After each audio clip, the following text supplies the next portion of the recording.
ধর্মতলায় 7 জুনিয়র চিকিৎসকের তাদের অনশন চলছে। আমরণ অনশনে বসেছেন তারা। 10 দফা দাবিকে সামনে রেখে তাদের অনশন, তাদের অবস্থানে তারা অনড়।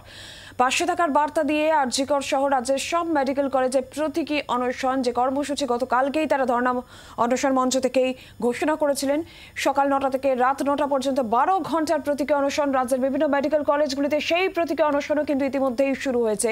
12 ঘন্টার এই প্রতীকী অনশন আর এরই পাশাপাশি মিছিলের ডাকও তারা দিয়েছেন। আমরা একবার একটু বাঁকুড়ার দিকে নজর রাখি। বাঁকুড়া মেডিকেলে সেখানেও কিন্তু ইতিমধ্যেই প্রতীকী অনশন শুরু হয়েছে। আমাদের প্রতিনিধি মৃত্যুঞ্জয় দাস আমাদের সঙ্গে সরাসরি রয়েছেন। মৃত্যুঞ্জয়, একদিকে ধর্মতলায় যেখানে 7 জন চিকিৎসক, আন্দোলনকারী চিকিৎসক, তারা আমরণ অনশনে বসেছেন। পাশে থাকার বার্তা দিয়ে রাজ্যের অন্যান্য মেডিকেল কলেজে 12 ঘন্টার আজকে প্রতীকী অনশন। বাঁকুড়া মেডিকেল কি ছবি?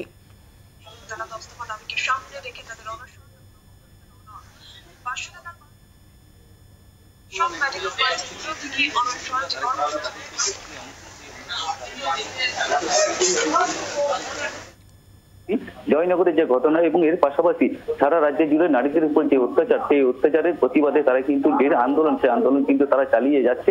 এবং আজকে তাদের যে 10 দফা দাবি রয়েছে, সেই 10 দফা দাবি নিয়ে তাদের যে প্রতীকী অনশন, সেই অনশন তারা কিন্তু শুরু করেছে। আমি একটু কথা বলে নেবো অনশনকারীদের সাথেই, যে আজকে তো আপনারা সকাল থেকে তো আমাদের যে অনশন, সেই অনশন শুরু করেছেন। আমাদের মূলত দাবি কি রয়েছে?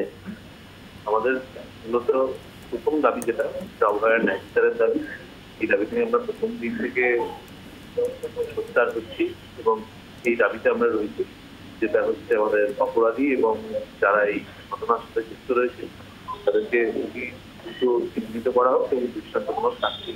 গতকাল তো মুখ্য সচিব একটা তো আশ্বাস আপনাদেরকে দিয়েছেন। মুখ্য সচিবের আশ্বাসটা আমরা অনেকদিন ধরে পাচ্ছি এবং মুখ্য সচিব কেন, আমরা আরো অনেক উপন্যাসকেও আশ্বাস পাচ্ছি। আমরা এই আশ্বাসে আর কিছু আমরা চাই এটা বাস্তবায়িত করা। একেবারেই দেখো, শুনতেই পাচ্ছ যে আশ্বাসে তারা কিন্তু আর কিছু নয়, এই কিন্তু একটা যে বিচার, সেই বিচার কিন্তু তারা কিন্তু চাইছেন এবং সেই বিচার তারা কত পাবে সেদিকে কিন্তু তাকিয়ে রয়েছে। এবং এই যে জুনিয়র চিকিৎসকদের শুধু আজকে অনশন নয়, তারা প্রায় 60 দিন ধরে তাদের যে আন্দোলন, যে কর্মসূচি, সেই কর্মসূচি তারা কিন্তু চালিয়ে যাচ্ছেন। এবং এর পাশাপাশি যেটা লক্ষ্য করা গেছে, বাঁকুড়া সম্মিলন মেডিকেল কলেজ হাসপাতালে যে কর্মবিরতি, একদিকে অনশন, একদিকে মিছিল, একদিকে রাত জাগো যে প্রোগ্রাম এবং অভয়া ক্লিনিক সহ তারা একাধিক কর্মসূচি নিয়েছেন।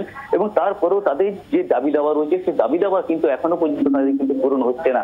এবং তারা একটাই জিনিস চাইছে, যে কবে তারা যে তাদের যে দাবি, সে দাবি আদায় করতে পারবে সেদিকে কিন্তু তাকিয়ে রয়েছে বাঁকুড়া সম্মিলন মেডিকেল কলেজ হাসপাতালে চিকিৎসকদের পাশাপাশি সারা রাজ্যের চিকিৎসকেরা। একদমই মৃত্যুঞ্জয়ের সঙ্গে থাকা সেই ছবি আপনারা এই মুহূর্তে দেখছেন। বাঁকুড়া সম্মিলনী মেডিকেল কলেজ হাসপাতাল, সেখানেও কিন্তু যে প্রতীকী অনশন, সেই প্রতীকী অনশনে বসেছেন চিকিৎসকেরা। এবং আজকের যে কর্মসূচির ডাক দিয়েছিলেন আন্দোলনকারী চিকিৎসকেরা, 12 ঘন্টার প্রতীকী অনশন। ধর্মতলায় সেখানে আমরণ অনশনে বসেছেন 7 জন চিকিৎসক এবং তাদের পাশে থাকার বার্তা দিয়ে আজকের এই প্রতীকী অনশন সকাল 9টা থেকে রাত 9টা, যেখানে শুধুমাত্র জুনিয়র চিকিৎসকেরাই নন, সিনিয়র চিকিৎসকেরা, স্বাস্থ্যকর্মীরা, তারাও যোগ দিচ্ছেন প্রতীকী অনশনে রাজ্যের বিভিন্ন মেডিকেল কলেজে। সেখানে ইতিমধ্যেই কিন্তু শুরু হয়ে গিয়েছে সেই প্রতীকী অনশন। বাঁকুড়া সম্মিলনী মেডিকেল কলেজের ছবি আপনারা দেখছেন। সেখানে এই মুহূর্তে প্রতীকী অনশনে বসেছেন চিকিৎসকেরা। 12 ঘন্টার এই প্রতীকী অনশন, যে 10 দফা দাবিকে সামনে রেখে এই আন্দোলন চলছে, সেই দাবিতে এখনো অনড়। গতকালকে আমরা দেখেছি মুখ্য সচিব, এই 10 দফা দাবির মধ্যে অন্যতম যে নিরাপত্তার দাবি, মুখ্য সচিব গতকালকেই আমরা দেখেছি যে নিরাপত্তা, সিসিটিভি সহ আরও নিরাপত্তা সংক্রান্ত যে বিষয়, সেই সমস্ত বিষয় নিয়ে কাজ করছে রাজ্য সরকার। 10 তারিখের মধ্যে 90% কাজ হবে, এই আশ্বাস দিয়েছেন। এবং একই সঙ্গে যারা আন্দোলন করছেন তাদের আবারও কাজে ফেরার বার্তা মুখ্য সচিব দিয়েছেন। কিন্তু তারপরেও এখনও নিজেদের দাবিতে, নিজেদের অবস্থানে অনড় রয়েছেন আন্দোলনকারী চিকিৎসকেরা। একদিকে ধর্মতলায় যেখানে আমরণ অনশন, 7 জন চিকিৎসক সেখানে আমরণ অনশনে বসেছেন, অন্যদিকে আজকে তাদের পাশে থাকার বার্তা দিয়ে প্রতীকী অনশন বিভিন্ন মেডিকেল কলেজে রাজ্যের। বাঁকুড়া সম্মিলনী মেডিকেল কলেজের ছবি আপনাদের সামনে। আমাদের সহযোদ্ধাদের এই শারীরিক অবস্থার দিকে অন্ততপক্ষে নজর দিয়ে সদর্থক ভূমিকা আমরা এই প্রশাসনের কাছ থেকে পাই। তার জন্য আজ আরজিকর মেডিকেল কলেজের বুকে এবং অন্যান্য সমস্ত ওয়েস্ট বেঙ্গল জুনিয়র ডক্টরস ফ্রন্টের সমস্ত মেডিকেল কলেজগুলোতে আমরা আমাদের প্রতীকী অনশন আজ থেকে আমরা শুরু করলাম। আজ প্রথম দিন 7 জন আমাদের সহযোদ্ধা আরজিকর মেডিকেল কলেজ থেকে তারা এই প্রতীকী অনশন শুরু করছে এবং আমাদের এই প্রতীকী অনশন আমরা জানিয়ে দিতে চাই, যতক্ষণ পর্যন্ত না আমাদের এই দাবি অভয়ার ন্যায় বিচার এবং দ্বিতীয় অভয়া আর যাতে একটিও না ঘটে এটা হয়, এই প্রতীকী অনশন আমরা ওয়েস্ট বেঙ্গল জুনিয়র ডক্টরস ফ্রন্টের তরফ থেকে আমরা এটা আজ থেকে এটা শুরু করলাম। মৃত্যুঞ্জয়ের কাছে আবারও যাবো। মৃত্যুঞ্জয়, বাঁকুড়া সম্মিলনী মেডিকেল কলেজ আমরা দেখতে পাচ্ছি সেই ছবি যেখানে এই মুহূর্তে প্রতীকী অনশনে চিকিৎসকেরা বসেছেন। যেরকমটা বলা হচ্ছিল যে শুধুমাত্র জুনিয়র চিকিৎসকেরা নন, সিনিয়র চিকিৎসকেরা এবং স্বাস্থ্যকর্মীরা তারাও এই প্রতীকী অনশনে যোগদান করবেন বাঁকুড়া সম্মিলনী মেডিকেল কলেজে, সেখানকার ছবিটা আরো একবার।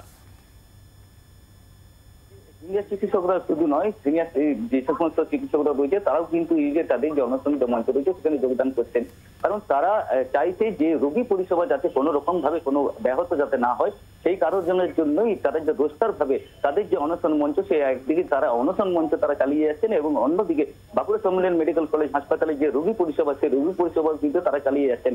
কারণ শুধু বাঁকুড়া জেলায় নয়, বাঁকুড়া জেলার পাশাপাশি আসানসোল, দুর্গাপুর, ঝাড়গ্রাম থেকেও প্রচুর যে রোগী এবং রোগী এই যে বাঁকুড়া সম্মিলন মেডিকেল কলেজ হাসপাতাল রয়েছে সেই তার উপরে কিন্তু তারা নির্ভর, এবং সেই কারণের জন্যই তারা কিন্তু রোস্টার ভাবে তাদের যে অনশন মঞ্চ, সেই অনশন মঞ্চ তারা কিন্তু চালিয়ে যাচ্ছেন এবং সকাল থেকে বেশ কিছু জুনিয়র চিকিৎসক তারা কিন্তু এসছেন। বাংলার আওয়াজ, বাঙালির আবেগ, জি 24 ঘন্টা।